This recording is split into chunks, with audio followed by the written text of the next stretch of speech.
একজন যোগ্য শিক্ষিকা বোধহয় এনাকেই বলে। আমরা ছোটবেলা থেকে জেনে এসেছি শিক্ষকরাই আমাদের জীবনের ভিত প্রস্তুত করে।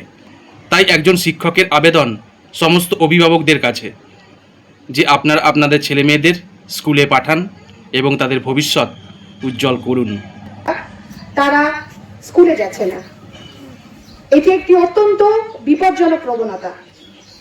সেই প্রবণতা কাটিয়ে ওঠার জন্য আজকে আমি এসে পৌঁছেছি আপনাদের গ্রামে, আপনাদের দরজায় দরজায়।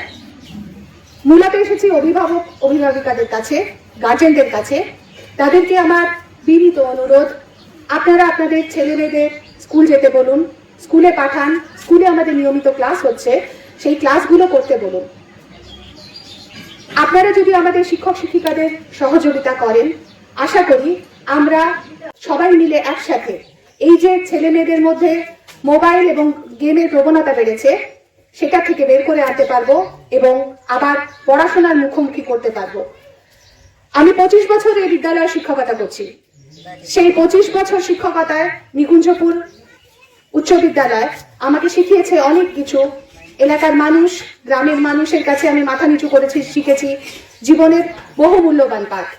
আজকে আমি এসেছি আপনাদের কাছে আবেদন নিয়ে, আপনাদেরই সন্তানদের জন্য, আপনাদের ছেলে মেয়েদেরকে আপনারা স্কুলে পাঠান। দয়া করে স্কুলমুখী করুন, কারণ স্কুলের গুরুত্ব অপরিসীম।